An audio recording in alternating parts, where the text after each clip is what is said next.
18 B kurso uždavinys. Jonas nusprendė pasiskolinti 600 eurų. Paskola grąžinama mėnesio įmokomis ir tą įmoką sudaro dvi dalis.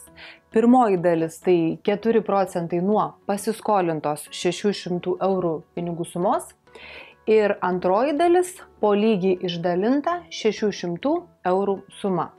Taigi, pirmos dalies klausimas. Kiek tektų sumokėti Jonui, jei jis paskolą sugalvotų pasiimti ir grąžinti per 5 mėnesius? Taigi, pirmiausia, imam ir paskaičiuojam vieno mėnesio palūkanas. Tai būtų 600 eurų kart procentus verčiam dalimi, tai būtų 0,04. Tai čia būtų vieno mėnesio palūkanos, kadangi pagal uždavinio sąlygą kiekvieną mėnesį mokamos tos pačios palūkanos, tai yra nuo tos pačios pinigų sumos, tai dauginam iš 5, kadangi 5 mėnesiai, ir pridedam pačią 600 eurų paskolą.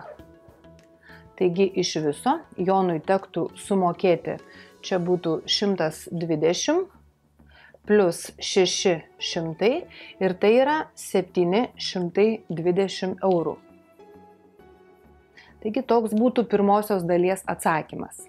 Dabar antroje dalyje klausia, kelis mėnesius grąžintų šią paskolą, jeigu vieno mėnesio įmoka būtų 99 eurai. Taigi, tai, ką reikia rasti, tai yra mėnesių skaičių, imkim ir pasižymėkim x-u. Tai būtų mėnesių skaičius.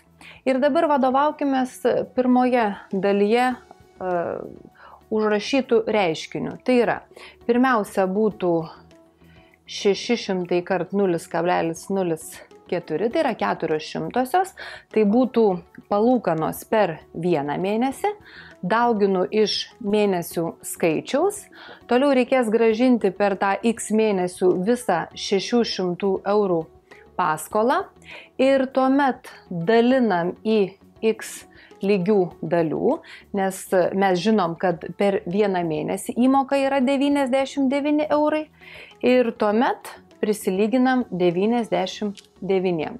Dabar reikia išspręsti šią lygtį. Taigi dauginu iš x-o, kuris, aišku, pagal uždavinio sąlygą nėra lygus 0. Čia iš karto būtų 24x plus 600 ir lygų 99x.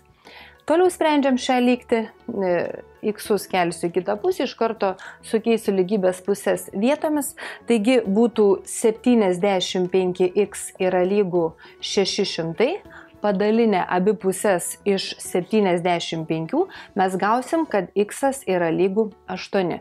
Kadangi x ir buvo ieškomas dydis, tai yra mėnesių skaičius, todėl teisingas atsakymas yra 8 mėnesiai.